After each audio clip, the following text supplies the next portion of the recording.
Oi, what's crack-a-lackin'? It's your boy Broshmo, just in case you did not know so. And welcome back to Mock the Mock, where we take a look at someone else's mock draft and I mock it, giving you my views, thoughts, and opinions. And now that I've done a bulk of my evals for the most part this summer, I feel comfortable in talking about some of these players. And we got the Goathouse here, the Goathouse himself, with the too early 2023 mock. So let's go ahead, take a look at that. If you haven't checked out the Goathouse's channel, I implore you to do so. It's a much bigger channel than I. Prospect evaluations, I'm hoping next week. We'll see how it's going, but let's go ahead, get into this.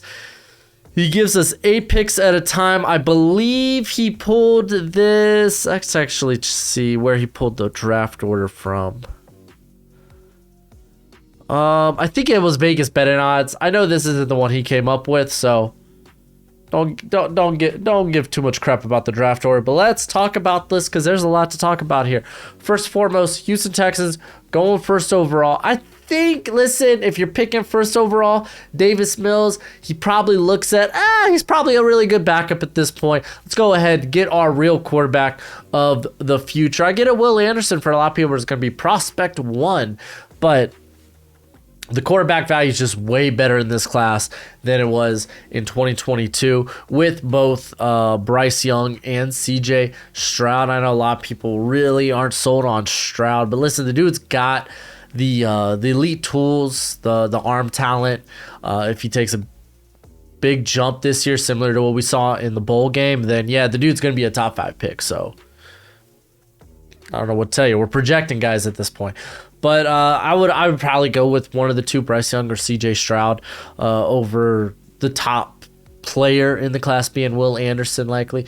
But yeah, I mean, I get it. I don't get it. But if I'm the Texans, that's what I'm doing. Will Anderson's phenomenal, though. I'll be talking about him when we do our edge rusher rankings a ton, but the guy's been just uber productive in the last 2 years, and I don't see that changing. Atlanta Falcons, they go with the quarterback of the future, CJ Stroud, and actually the first quarterback off the board. And I get why Stroud might be first for a lot of people, because with Bryce Young, you may love how he plays, but the guy is very undersized for being undersized. So there's going to be those big concerns with that. You won't have that with Stroud as long as he takes that next step. Like that play we saw in the bowl game, be like, okay, yeah, no, let's continue this. Let's continue this hype. Let's take this momentum, put it into 2022. If it comes out like that, yeah, he's going to be probably the top quarterback prospect. Just because he has the physical tools, he has the elite arm. So yeah. Falcons, listen, I know y'all got Desmond Ridder, but if we're picking number 2, I don't think drafting a quarterback in the 3rd round is going to stop me from taking the top quarterback in this class if we have that option.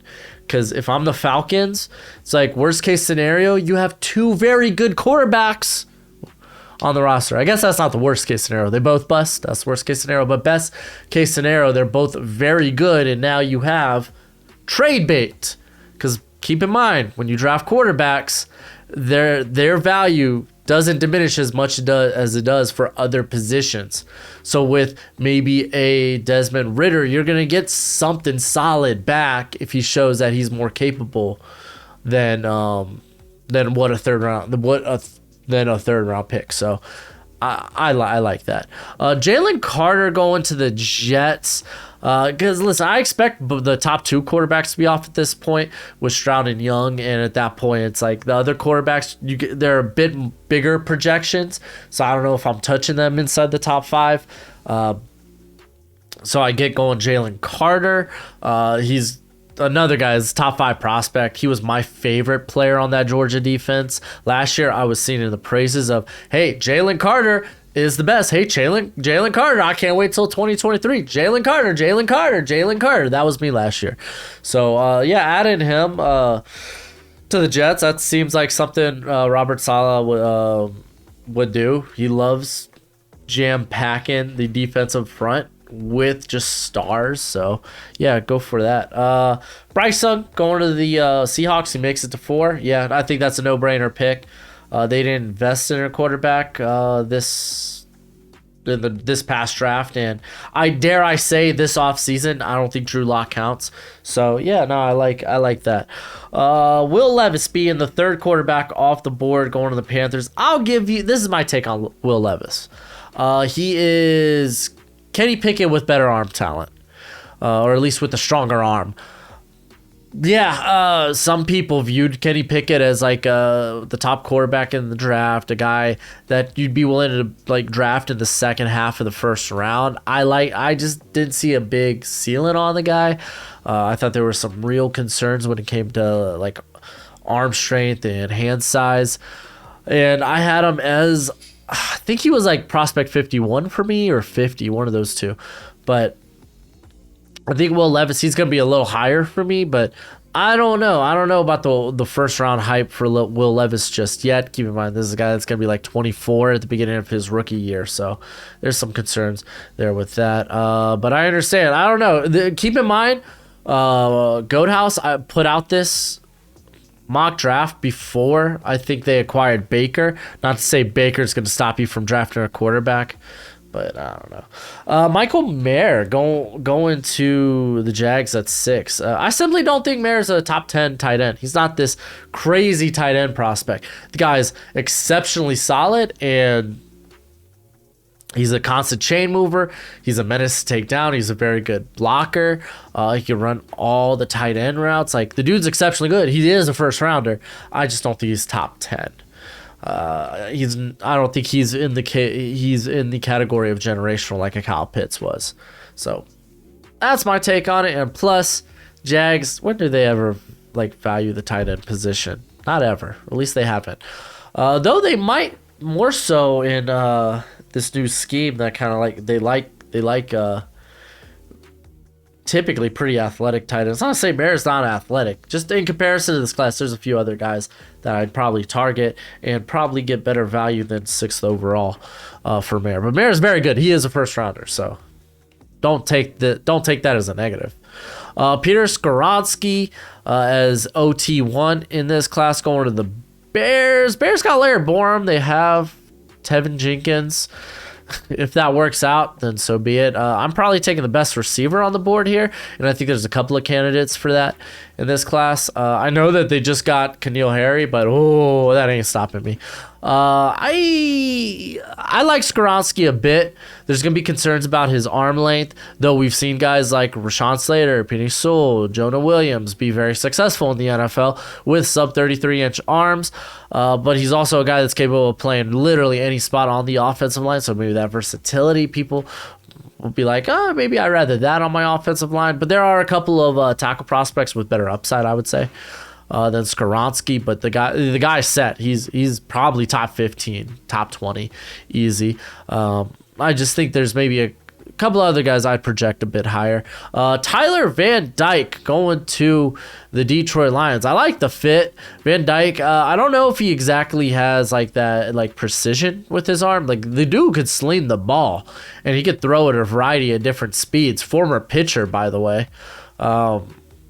But there is, he's a guy that just doesn't go through reads. To be fair, the offense last year for Miami didn't really ask him to. It was a very deep offense, not like deep in the playbook, but in terms of everyone go run deep. He was throwing balls that were like 10 to 15 yards down the field consistently, and so like it's having to wait for those routes to just waiting for those routes to like get underway. There was really no quick checkdowns. They used a lot of blocking from the running backs and even the tight ends at some point, where it's like they're just sending 4 guys out. So I like Van Dyke. I think his projection, you could say this guy could be a top 10. I believe it. There's a lot to like with him. And I like the Slinger mentality. I don't know if it's enough that I'll put him in the top 10, but he's definitely in the first round conversation. Very interesting guy, and it's nice to see some good players coming out of the U. Freaking A, I love the U. But Detroit making this pick makes a ton of sense. So that's 4 quarterbacks in the top 8. I don't know about that. We'll see. We'll see how talented this class is. Again, there's a lot of projections. Keely Ringo For the Georgia Bulldogs, going to the Giants here, I guess, okay, maybe they move on from, like, Adoree Jackson, because he is kind of on a big contract. So I had more guys that can play on the outside. I like that. Straight up Ringo, he's going to be a top 10, like, prospect for me. I absolutely love him. I didn't expect to love him as much as I did going into his evaluation. He's going to probably be my top corner. Again, absolutely love the guy. He's a top 10 prospect. I see why there was so much hype behind him going into the season. First linebacker off the board here, Trent Simpson, going to Washington. I don't know if there's a linebacker in this class that I like this much right now. I'm gonna tell you, I think my top, like, my first linebacker might be outside the top 20 picks.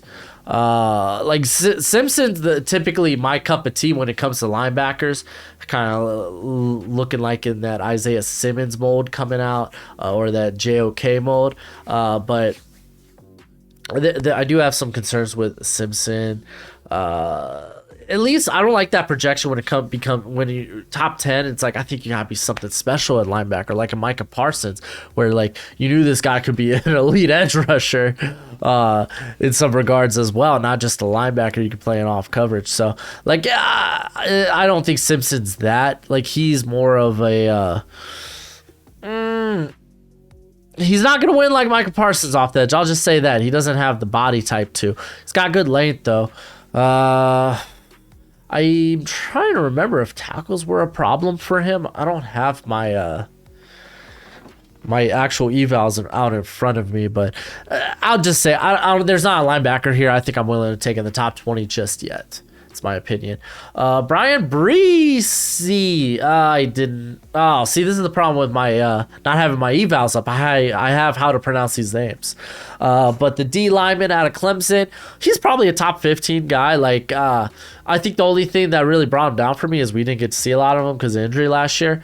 It's not like he's got, like, high end tools. He's a guy that just works, has great hands, and he will hit home. Like, he's like probably one of the most solid defensive tackle prospects in this class, like, in terms of all around.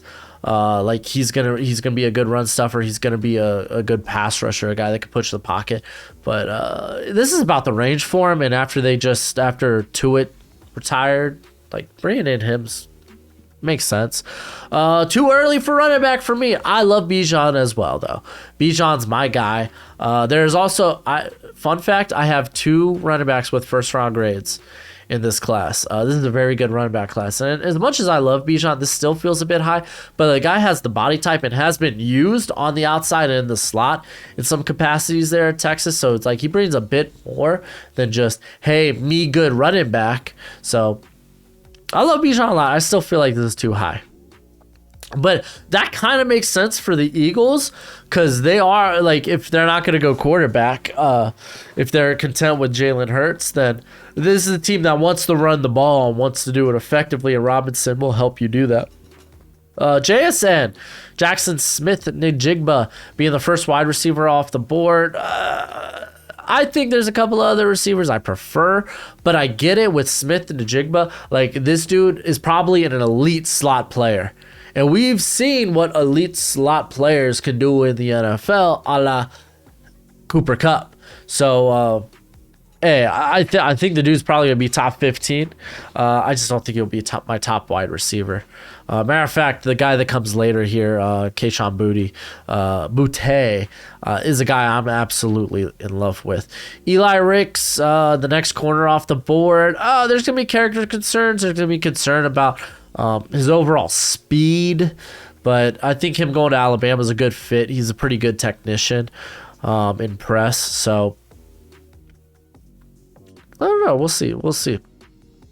Here's another running back off the board, Jahmyr Gibbs. I like Gibbs a lot. I love him moving to Alabama because the guy showed what he can do as a receiving back at Georgia Tech. So he's going to be coming to a place where he's going to get the ball a ton. So I don't know if it's enough to push him in the first round. Like I got a second round grade on him. He's probably like a top 50 prospect for me, but I don't think he's a guy I might be willing to take in the first round. I don't think he's that crazy on the ground. He's more of a guy that likes to work in space. Opposed to Bijan, he could be either or. He can create by himself or he can create in space. Gibbs Boutte, dude's great after the catch. The hands could be a bit more, how would you say, secure, consistent. I think he hovered around like a 10%, maybe been a little bit lower drop rate. I think it was a bit lower this year, but he did have the injury. Also, that's a big thing. Ankle, 2 surgeries on it this offseason. Let's see how he returns from it. Also, I'd like to see him not take a lot of plays. Like, if he's out of the play, he kind of takes the play off. It'd be nice to see him more often than not, like, play through the whistle and like try to be involved in the play. Though in instances when the ball is away from you, it's like, okay, how much can I really do? But again, it goes a long way just to see, oh, he makes that effort towards the play.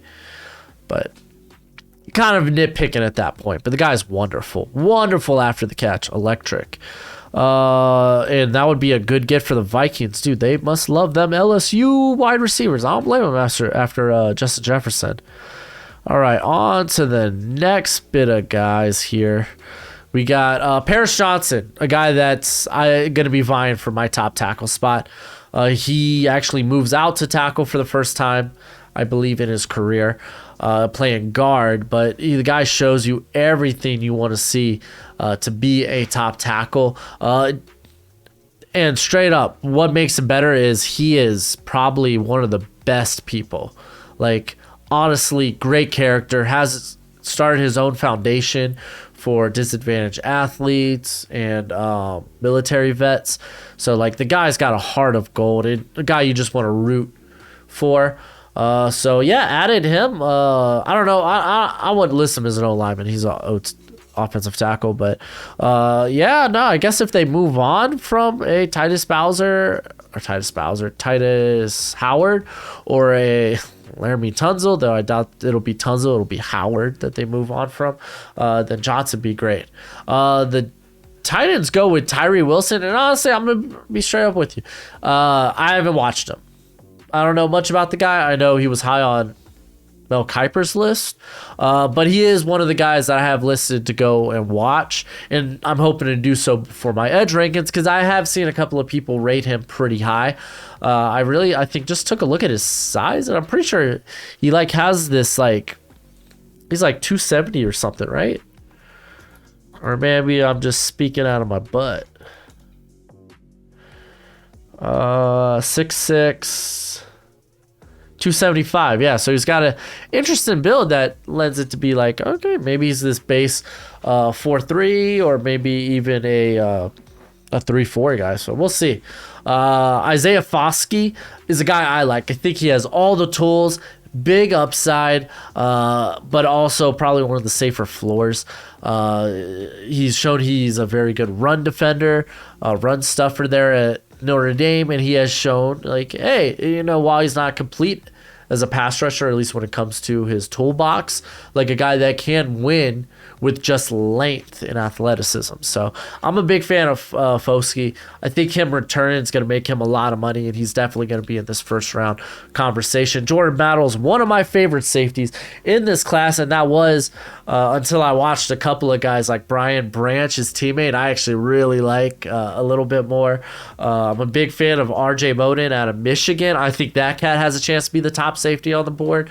But Battle is a very good safety. Like, for me, he would have been, I think, my safety 2 in the 2022 class. So I think that's right. That or 3. I'm trying to remember who were the safeties taken. All I can think of is Kyle Hamilton. But yeah, no, I was a big Jordan Battle fan. I don't think he has much to prove coming back. He's definitely I think, a top 50 player, unless it just he has an abysmal year.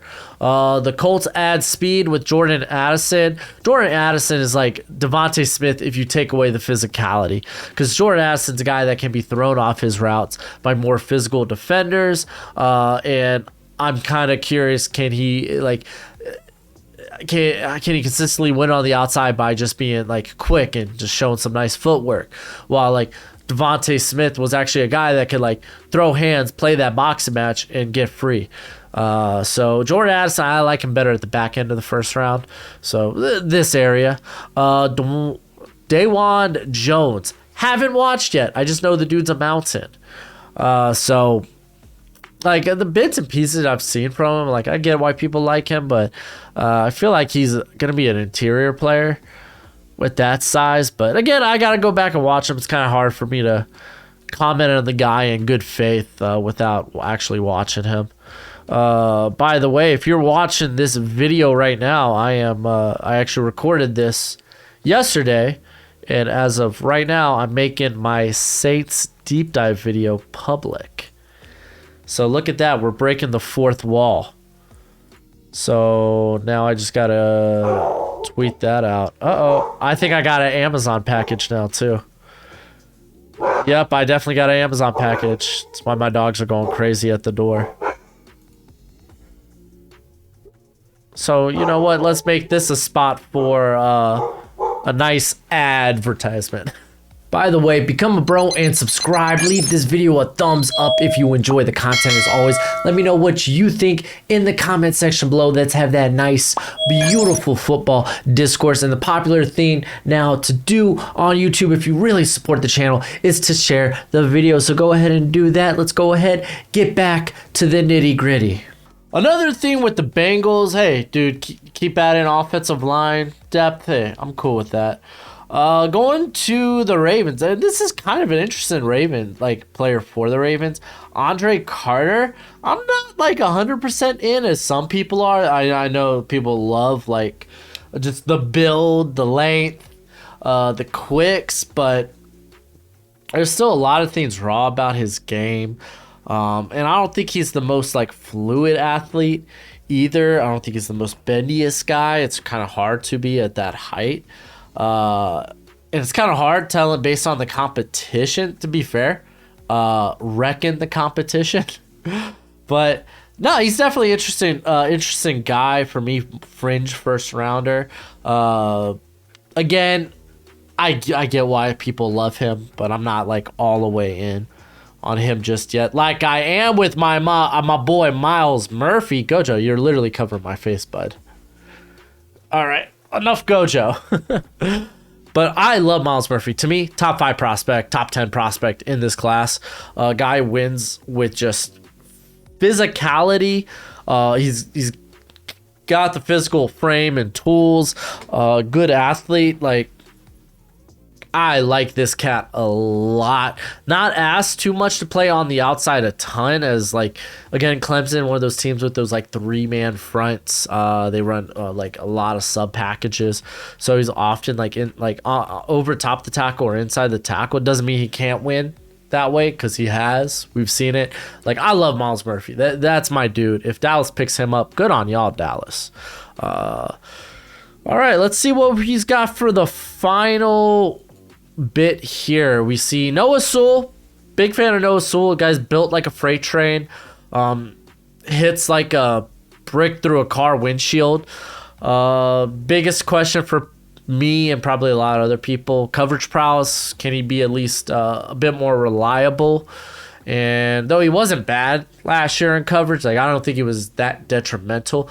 Though what got combined with that was, okay, he slips off tackles a lot.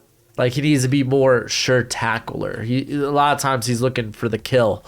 And that becomes a problem when, okay, you can allow catches, just stop them in their tracks. But if you're allowing guys to create after the catch, then that's kind of bit problematic.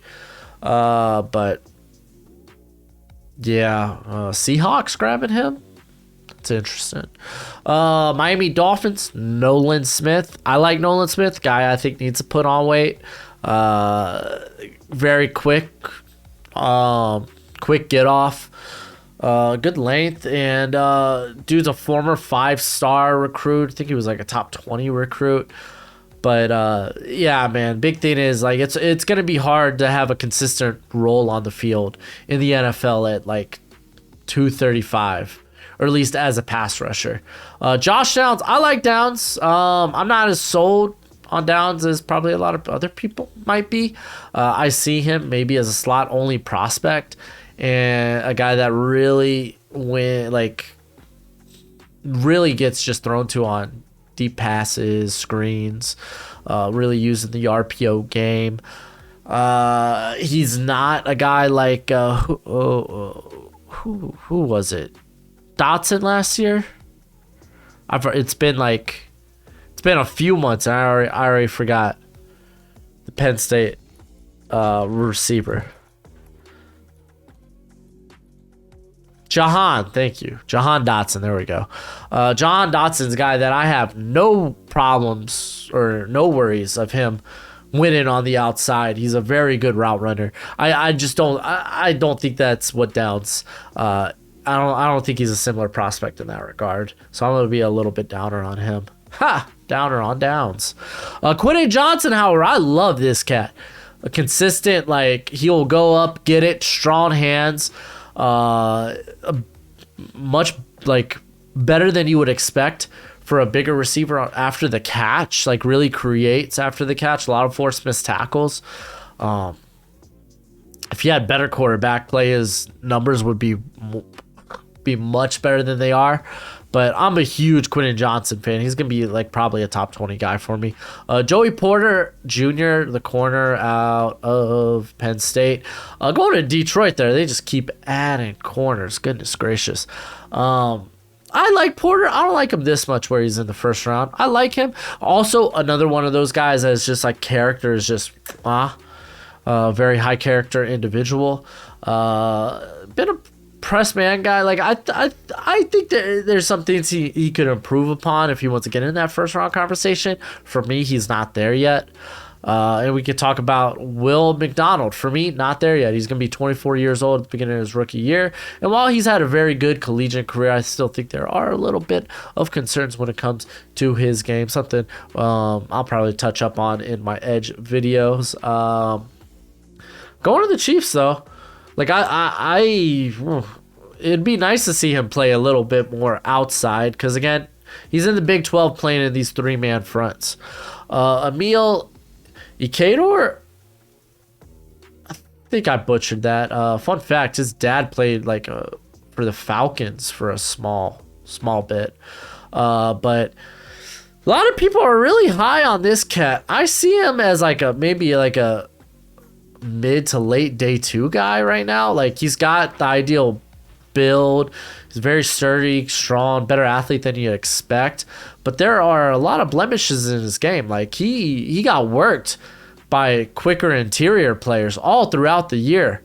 You go to the Miami game, the A&M game, the Tennessee game, like even Georgia. Like, he was getting worked by better competition, which I think could be a big concern. I like to see a bigger leap for him. I don't know if I'll ever consider this guy a first rounder. There's a couple of other interior guys I absolutely love, like Layden Robinson, Cooper Beebe, Andrew Voorhees, who's also could probably play tackle, but yeah, Emil here, he's fine. I'll say that. Henry To'oTo'o, another guy that I'm not wild about. A lot of things he needs to clean up in his game, like ideal athlete, good physical build. Just needs to play more disciplined in coverage. Trying to remember specifically what was his problem with tackling. Because I know it was one of two things. It was either he wasn't an ideal finisher, or he would get lost in the junk on his way to make a tackle. Let's see which one I put down here. This is why you take notes.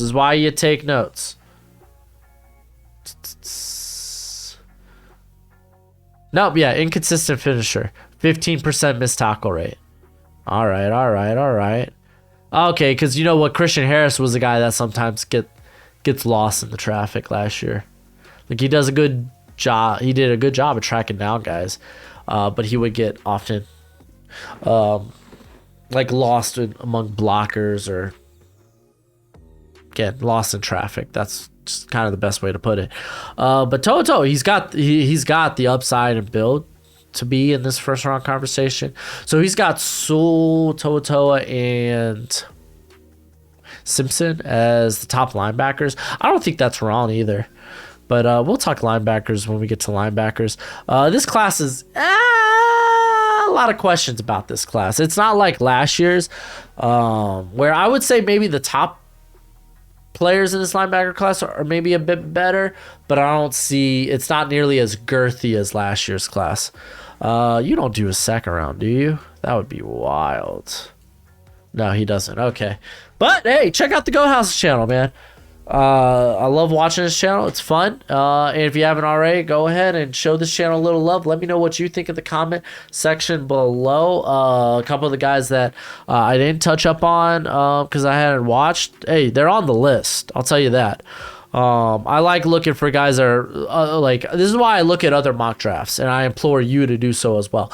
It opens up your eyes to maybe guys you have yet to watch. So it's like, oh, Tyree Wilson. Okay, let me make a note. Go find some Tyree Wilson tape. Maybe I'll really like him. So I implore you to do that, man. I'm always trying to do that. But that's it for the video. Go ahead, do the YouTube thing. As always, until next time, you be easy, my friends. Later.